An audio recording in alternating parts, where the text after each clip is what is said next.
Kodam itu membawa menarik rezeki, jadi usaha yang dijalanin sama mereka tuh berkembangnya cepat sekali. Set gitu ya? Iya. Biasanya mereka tuh nggak terpengaruh kayak ada goyangan atau apa, nggak pernah. Kodam yang masih baru, dia itu butuh seperti kayak orangnya puasa, dia terpengaruh. Orangnya harus kirim misalnya PTK, orangnya harus kasih sesaji, itu baru dia bisa naik kekuatannya. Berbicara dengan korim Anda baru bisa korim itu aktif. Dan korim jauh lebih kuat daripada kodam. Korim itu bentuknya seperti malaikat kalau yang saya sering ketemu. Dia ada sayap nutup. Makanya ada orang agama Islamnya kuat, saya buka waktu itu petunjuk dari Tuhan supaya bukakan korimnya. Begitu dibuka korimnya dia bilang, "Lah, kok korimku nih kayak malaikatnya orang Kristen?" Katanya. Loh, aku bilang emang ada bedanya ya? Maksudnya kan tidak ada bedanya, bentukan yang kayak gitu ya, nggak ada beda agamanya gitu, nah, bentuknya sama.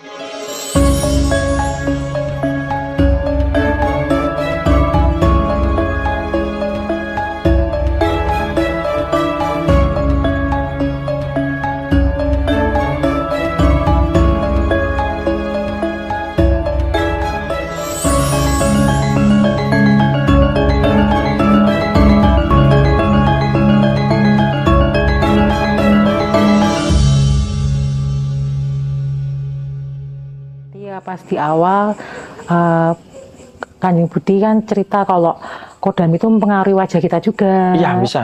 Mempengaruhi fisik kita juga. Gimana kalau orang ini nggak pernah sadar ada kodamnya, terusan mengalami kecapean terus? Oh, banyak itu. Gimana itu Kanjeng Budi? Banyak seperti itu. Banyak orang yang pas dia ada masalah besar baru dia datang kepada orang yang mampu, baru dia dicek. Banyak orang yang seumur hidupnya nggak tahu bahwa dia ada kodam. Banyak Dia, kayak gitu? Iya, dia hanya kadang-kadang dia cuma kok kayak ada bisikan terus, itu aja paling dia tahunya. Jangan ke sana. Apa? Itu kan kodam tuh kayak gitu tugasnya tuh. Sebenarnya. Cuma bedanya kalau bagi saya nggak apa-apa ada kodam. Yang penting jangan tinggal di dalam. Itu aja. Selama di luar aman. Aman ya. Jadi maksudnya bolehlah orang punya kodam karena untuk tadi ya menjaga. Iya, ibaratnya betul. kayak guardian angel ya kalau bahasa gaulnya gitu ya, guardian angel. Terus ketika pengaruh dalam artian kondisi badan capek dan sebagainya, tapi itu bisa mengaruhi jalan hidupnya orang nggak kodam itu sendiri? Iya, pengaruh. Ada gara-gara kodamnya dia jadi nggak menikah sampai tua. Oh ya? Iya, seperti itu. Jadi makanya dia harus tahu dulu kodamnya itu. Karena kan kebanyakan orang nggak tahu kodam itu karena bapak ibunya yang kasih dia kodam itu pas dia lahir. Itu yang jadi problem. Dan dia udah terbiasa soal itu. Jadi saya juga jujur kodamnya bukan saya cari, tapi dari keturunan bapak leluhur saya kodamnya. Jadi dia kan berjanji, ada ikatan perjanjian untuk menjaga sampai sekian keturunan. Jadi dia pasti ada di keturunan berikutnya. Turun-temurun. Jadi ternyata kayak film-film kolosal zaman dulu yang saya tonton waktu kecil kan ada ya kayak perjanjian. Nanti melindungi 7 keturunan, 8 keturunan itu beneran toh Kanjeng Budi? Beneran. Nah, ini ada barusan kasus saya kejadian. Oke. Ada datang ke tempat saya. Kita mau bukakan cakra. Saya bersihkan, lolos ini. Bersihkan tidak ada apa-apa. Saya bukalah cakranya. Begitu cakranya dibuka, kok ada gerakan beda nih. Aneh nih, saya pikir. Lalu saya tembak, bangkitin, bener. Langsung reaksi dia. Akhirnya saya pikir, wah ini nggak bisa nih. Kok dia nggak mau keluar? Saya harus potong ini. Supaya dia tersiksa, baru kita sambung lagi kalau dia udah di luar. Begitu dia potong, kanjeng ini aku, kata dia. Saya bilang, kok kenal? Siapa ini? Kanjeng ini saya. Nggak taunya, dia pembantu dari selatan. Kan saya juru kunci di sana, jadi dia pembantu dari selatan. Saya bilang, kamu kenapa di sini? Aku nolong dia. Waktu di saat dia kecelakaan, dia nolong. Gitu. Jadi kalau dia dikeluarin, nanti takutnya kecelakaan itu terulang lagi. Wah, saya jadi deg-degan. Waduh, ini berarti ada terjadi hubungan ini. Saling menguntungkan antara mereka berdua. Udah, akhirnya udah kepalang tanggung. Saya minta izin sama mereka setuju, saya bilang, gini aja, kalau kamu memang ikut orang ini terus, permintaan saya satu aja, bikin orang ini jadi kaya. Bisa di request? Bisa. Saya bilang, kenapa kamu selama ini nggak bikin dia jadi kaya? Kan saya nggak diminta, kata dia. Saya hanya diminta untuk lindungin tok. Oh, sekarang kamu bisa tau bikin dia kaya? Bisa. Nah, sekarang bikin dia jadi kaya. Nah, sekarang apa buat bayaran kamu? Dia diam. Saya tidak mau kalau soal nyawa dan lain-lainnya. Akhirnya dia bilang, dia minta didoakan, dibacakan Al-Fatihah aja. Berapa banyak? Dia bilang, 10 kanjeng udah cukup. Ya udah. Jadi saya bilang, kamu kerja dulu, baru 10-nya dikirim. Setuju nggak? Setuju. Habis itu, setuju, saya jabat tangan sama dia. Jadi harus dibikin ikatan perjanjian. Apa yang kamu ngomong, kamu pegang baik-baik. Kalau tidak, saya akan laporkan ke pimpinannya. Akhirnya setuju. Jadi kadang-kadang kayak gitu. Kalau saya muncul kodam-kodam tertentu, ada yang kenal gitu. Nah, jadi problem saya kalau kenal. Karena kan kalau masuk ke keraton itu kan banyak sekali pegawai di sana tuh. Jadi ya seperti itu. Karena saya masih bertugas di selatan, jadi kadang-kadang hati-hati banget kalau yang dari selatan. Karena nanti kalau dia disiksa, saya dapat teguran di sana. Itu. Jadi sekarang lagi rame kodam yang bikin kaya dan lain-lain. Jadi yang tadi saya dengarkan dengan baik dari Kanjeng Budi kan, kodam itu bisa tentang kecantikan, buat menarik ya, buat menarik itu. Terus ada yang menjaga mungkin kesaktian, gitu nggih. Ada juga nih yang terbaru ternyata bisa menambah kekayaan. Iya. Nah itu seperti apa lebih lanjutnya kodam ini bekerja? Maksudnya kalau kodam kecantikan itu yang akan seperti apa, kodam kekayaan yang seperti apa, terus kodam yang tadi kesaktian itu yang seperti apa. Mungkin apakah berbeda caranya, berbeda ritualnya mungkin atau seperti apa kan Kanjeng Budi? Kalau untuk ritual itu memang beda-beda tiap kodam, tidak sama. Kita nggak bisa hubungkan mereka sukanya apa. Nah kalau untuk kesaktian biasanya berhubungan dengan kodam macan, kodam raksasa. Itu nanti mempengaruhinya di saat dia emosi kodam itu ngambil alih. Nanti dia harus misalnya puasa atau apa untuk memperkuat kodam tadi. Jadi biasanya tuh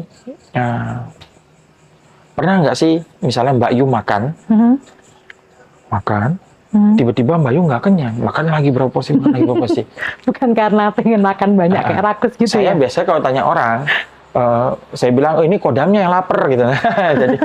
jadi kan biar saya nggak diajak orang juga makan banyak gitu. Tapi kadang-kadang memang gitu. Ada kodam yang memang mau makan dari situ juga makanya mulut orang itu. Jadi berbeda macam-macam. Itu biasanya berhubungan dengan kodam kanuragan, kalau kayak gitu. Nah, kalau kodam yang membuat orang cantik dan menarik, itu biasanya tidak jauh dari putri, perempuan, atau gitu. Nah, itu biasanya satu aja yang dia perlu nanti. Misalnya ada cowok yang dia suka, itu pasti kita nanti dipengaruhi untuk deket cowok itu. Ya?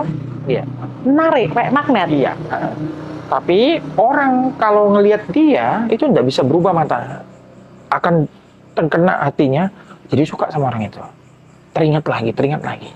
Tapi kalau orang mau punya kemampuan kayak kami nggak bisa ditutupin soal penglihatan.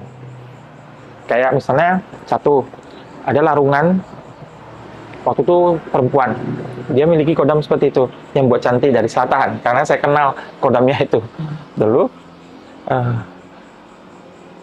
Abdi dalam saya bilang, wih Kanjeng itu cantiknya sempurna gitu. Saya ketawa kan, ini orang nggak maju-maju, matanya kenapa nggak terbuka gitu. Nah ini kan yang bikin cantik itu kan yang itu. Nah dia sampai bilang itu, yang lain-lain juga bilang semua cowok-cowok tuh ngeliatin dia kayak gimana gitu. Tapi kan kalau saya kan lihat aslinya gitu. Nah jadi sebenarnya cewek itu tampaknya biasa gitu. Tapi jadinya kalau orang lihatnya versi tidak mempunyai kemampuan, jadi kayak lebih cantik, lebih ayo, narik hati gitu. Nah seperti itu. Kesengsem gitu ya bahasanya orang Jawa. Sampai mereka tuh kayak nggak pernah lihat cewek lain gitu. Itu baru kodam yang jago. Gitu ya. Ada grade-grade-nya ternyata kodam itu.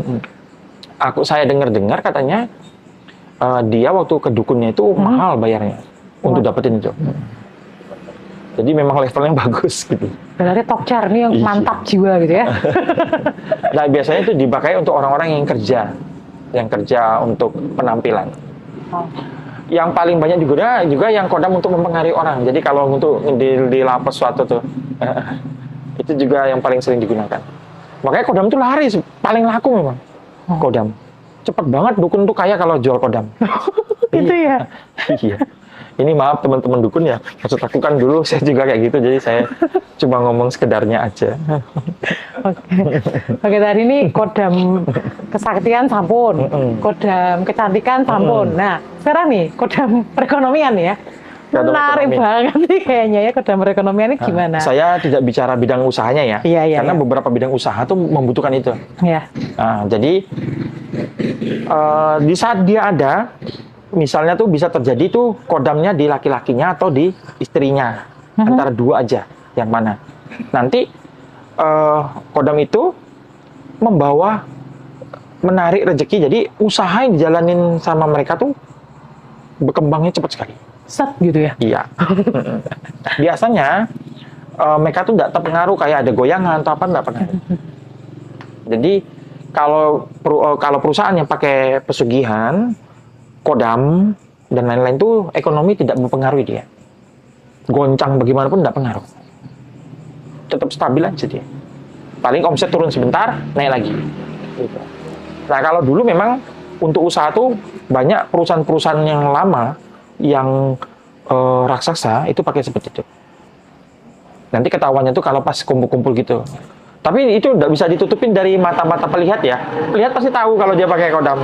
Gitu. Lihat, cuma kadang ada kodam yang memiliki kemampuan lebih tinggi, tidak bisa dilihat oleh indigo. Kan di indigo tuh frekuensi kasar. Tapi ada kodam yang udah memiliki frekuensi lebih halus. Jadi tidak bisa dideteksi. Kecuali mata sukma. Apa itu? Mata tuh banyak. Ada mata yang indigo tuh kan dia pakai mata yang ini. Ada mata dari zohir mata itu bisa ngelihat. Ada yang dia pakai mata batin. Ada yang dia pakai mata. Nah, kalau yang paling dalam lagi mata sukma. Mata sukma itu dari dalam dia ngelihatnya. Itu yang paling halus bisa dilihat. Iya. Jadi makhluk itu tuh ada frekuensi getarannya. Kasar, makin halus, semakin tidak terasa getarannya. Itu semakin tinggi. Berarti kodam ini juga ada getarannya? Ada. Kodam paling bawah tadi hewan? Enggak juga. Hewan ada yang udah mencapai tinggi juga. Oke. Jadi tergantung kemampuan itu dari jam terbangnya dia. Oh, ini jam Makanya gini, kalau misalnya Mbak Yu mau nyari tuyul ke Klaten sono, lebih baik Mbak Yu beli tuyul second. Tuyul second. Jadi tuyul second kan udah bisa kerja, udah gampang dia, udah tahu. Kalau basi bina baru susah, ngajar dulu lama. Ini kayak kalau orang training kerja ini juga tuyul juga ada trainingnya ini. Iya. Kan kalau tuyul tuh yang second lebih bagus, sudah tahu kerja dia. Thrifting, ada thrifting tuyul ada ini ya. Iya. Sana sekarang kan thrifting ya. Iya. Mungkin ada thrifting tuyul ini. Makanya Wah. kan saya bilang kalau orang masih baru-baru dikasih kodam, karena dukunnya mau nangkep yang gampang aja, jadi dia nangkep dukun yang kodam yang biasa gitu. Nah, kan konyol kalau kodam yang biasa tuh disuruh apa takut. Maju, nggak berani. Aku takut, katanya. Mau ngomong apa kalau kayak gitu? Percuma, udah bayar mama. Tapi ada pengalaman kayak gitu Kanjeng Budi? Karena dulu saya sebelum masuk ke sini kan bergeraknya di bidang itu dulu. Tuyul second tadi? Oh, kalau tuh saya kan enggak, spesialisnya di Klaten itu, kalau saya enggak itu. Karena mana saya kalau tuyul tuh, kan dia ngambilnya paling tinggi cuma 200.000 satu tempat. Nggak boleh lebih. Oh, ada perjanjian ya? Oh, tuyul nggak bisa ngambil lebih. Dia satu tempat tuh paling ngambil selembar, 2 lembar paling tinggi. Kecuali babi ngepet bisa ngambil banyak gitu. Oh gitu, oke. Tuyulnya jadi kodam juga bisa nggak tuyul? Oh, bisa juga. Oh, bisa juga Ya tuyul kodam kalau, juga? tapi kan tuyul kebanyakan bertuan. Oh. Jarang tuyul lepasan. Jarang. Enggak, jarang ada gitu. Jarang ada tuyul lepasan. Biasanya dia ada tuan, karena kan nanti dia makannya dari mana? Oh, paham. Iya. Berarti kalau tuyulnya jadi kodam, yang diikutin itu harus ngasih makan? Iya. Tapi kan jarang orang mau pakai tuyul jadi kodam, karena konyol, karena tuyul sama apa-apa takut gitu. Lari dia. Muncul harimau aja dia udah kencing-kencing nanti lari. Jadi problemnya di situ. Kalau Mbak Yu mau yang lebih parah lagi, yang kurcaci di kamar mandi. Setiap kamar mandi itu ada kurcaci. Itu kayak gimana? Makanya jangan lama-lama ke kamar mandi. Itu ada yang nongkrongin depan Mbak Yu gitu, liatin. Itu, iya, itu kecil, kupingnya lancip. Itu kayak film-film kalau di Disney gitu ya, zaman-zaman mirip gitu kayak ya, dia apa yang Putri Salju atau apapun itu kan iya, ada. dia cuma gitu. tinggalnya di kamar mandi tok, yang kotor. Jadi harus bersih-bersih sekarang Iya, ya. kamar mandi harus bersih. Kalau enggak pasti ada. Makanya kalau saya kebetulan kan belajar tentang penggolongan makhluk gaib, jadi tahu spek-speknya tinggalnya di mana gitu. Oke. Ini berarti tadi menarik banget karena Kanjeng Budi kan ngendiko ya kalau istilahnya tuh kan ada getarannya, frekuensi makin tinggi, Iya. ada speknya. Berarti ini kan semua ini bisa masuk menjadi kodam-kodam ya. Bisa. Nah, boleh nggak dijelaskan spek apa, kehalusan yang seperti apa, gitu, sampai menjadi kodam yang luar biasa? Ya, jadi kalau kodam yang masih baru, dia itu butuh seperti kayak orangnya puasa, dia terpengaruh. Orangnya harus kirim misalnya APTK, orangnya harus kasih sesaji, itu baru dia bisa naik kekuatannya. Karena kekuatan mereka tuh berasal dari kekuatan yang dari tuannya, yang membuat mereka lebih kuat. Nah, makanya kalau makhluk yang baru itu jarang yang bisa punya kekuatan. Pernah dengar nggak ada goib yang bisa nyentuh manusia, ngedorong orang sampai jatuh? Iya, pernah dengar Itu ya. tuh tinggi tuh, sampai main. Dia bisa menyentuh jasad manusia karena kemampuannya udah tinggi. Berarti dulu kemungkinan besar dia banyak dikasih sesaji atau banyak dikirimin sesuatu untuk jadi dia bisa menyentuh ke alam lain. Itu yang paling mengerikan. Jadi hati-hati banget kalau berdiri di jurang dengan kira nggak bisa terjadi apa. Ada kasus yang tadi baru saya tanganin. Dia dulu duduk satu bukit, tiba-tiba ada angin besar seperti dia dihempas jatuh. Itulah awal cederanya tulang belakangnya. Itu kejadian itu bukan suatu tiba-tiba. Saya masuk ke dalam memori alam, mengecek kejadian di masa lalu. Ternyata benar, goib tadi bisa menyentuh pendorong. Nah, itu yang saya bilang level yang udah tinggi, getarannya lebih halus. Ada lagi goib yang saya nggak bisa bedain. Maksudnya nggak bisa deteksi dia. Itu paling ngeri. Kalau goib, ada yang tidak bisa deteksi. Paling ngeri. Kalau kita deteksi pakai pendulum, dia pasti positif. Noh, aneh tuh. Nah, itu goib yang udah memiliki kemampuan lebih tinggi. Jadi ada golongan-golongan kemampuannya. Tapi kalau dalam dunia lain, yang misalnya bertanduk, pasti. Jadi kan kalau misalnya genderuwo ada culanya, itu pasti lebih tinggi daripada yang biasa. Makanya kalau Seven King atau Nine King, itu pakai tanduk dia besar. Itu penandanya bahwa dia memiliki kekuatan lebih tinggi. Kalau misalnya goib semakin ganteng, semakin tinggi, itu tinggi dia. Jadi semakin ganteng dia, penampilan semakin wangi, semakin ganteng, dia semakin tinggi tuh, kemampuannya. Dunia goib itu beda ya, memang agak aneh. Ada apa ya, semakin keren dalam dunia goib kayak idola-idola Korea misalkan gitu ya. Iya. Berarti kemampuannya super banget itu. Iya, hebat itu. Kalau yang sudah ganteng-ganteng itu biasanya lebih tinggi tuh. Makanya Gundurwo itu kan berlatih juga dia supaya bisa mali rupa. Kan Gundurwo itu suka banget datangin perempuan.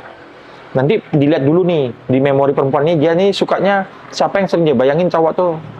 Nanti dia datang dalam mimpi pakai bayangan cowok itu. Dia tidurin. Kalau Gundurwo kan kerjanya cuma itu, kerjanya tuh nggak jauh dari yang aneh-aneh itu. Nanti dia harus punya kemampuan bisa mali rupa seperti yang dia itu. Atau suaminya lagi pergi kemana, ke Bali. Nanti dia datang gitu. Jadi pura-pura suaminya dalam mimpinya gitu. Nanti jadi dia cara mengganggu perempuan tuh kayak gitu. Jadi mereka butuh kemampuan juga.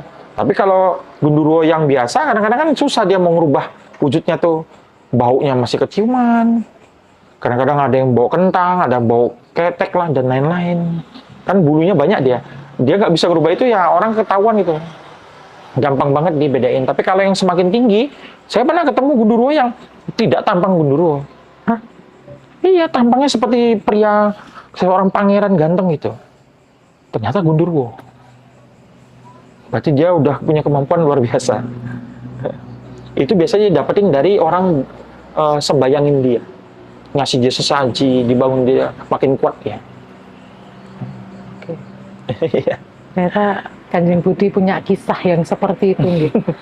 Maksudnya sampai bahkan kan kalau orang-orang kayak orang ya gitu ya, harus lebih keren, lebih kece. Ternyata dalam dunia itu pun juga sama ya, Iya. melatih gitu ya supaya Iya. terlihat kece dan keren gitu ya. Terus mengenai kodam-kodam tadi, maksudnya apakah orang yang punya kodam itu bisa kodamnya lepas atau gimana? Oh bisa, bisa. Kalau tidak diikat secara khusus, kodam itu kadang-kadang ada yang dia ninggalin orang itu. Di ghosting gitu ya bahasa anak sekarang. Iya. Mungkin kan dia sebel kali ya. Ya dia lagi gitu. Jadi dia nggak mau ada yang lebih ganteng atau dia itu. Nah, tapi makanya Oke. tergantung yang awalnya. Kalau diikat mati kayak keturunan dari leluhur punya kodam, itu nggak bisa karena dia berjanji untuk sekian keturunan. Ada yang celakanya janjinya 7 keturunan, dia keturunan ke-8, jadi nggak ada. Akhirnya dia ke dukun untuk minta kodam. Jadi kalau keluarga itu basicnya pakai kodam, pasti akan sulit bertahan nanti anaknya yang tidak pakai kodam. Kecuali dia bisa mengaktifkan korim. Karena korim itu harus butuh pengaktifan dulu, baru korim itu bisa bekerja sama. Jadi maksudnya tuh, Anda akan dibukakan kemampuan untuk merasakan korim Anda dan berbicara dengan korim Anda, baru bisa korim itu aktif. Dan korim jauh lebih kuat daripada kodam. Tapi belum ada cek jasa korim ya. Ini Budi ya. Yang ada kan cek jasa kodam ya. Kalau selama ini saya ya. mau buka korim itu tunggu karena petunjuk dari Tuhan aja. Kalau Tuhan bilang bukakan baru. Karena kan ada orang dalam kasus tertentu yang harus korimnya dibukain.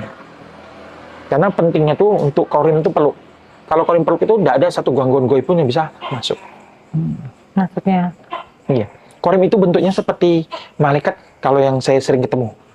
Dia ada sayap nutup. Makanya ada orang agama Islamnya kuat. Saya waktu itu petunjuk dari Tuhan supaya bukakan korimnya.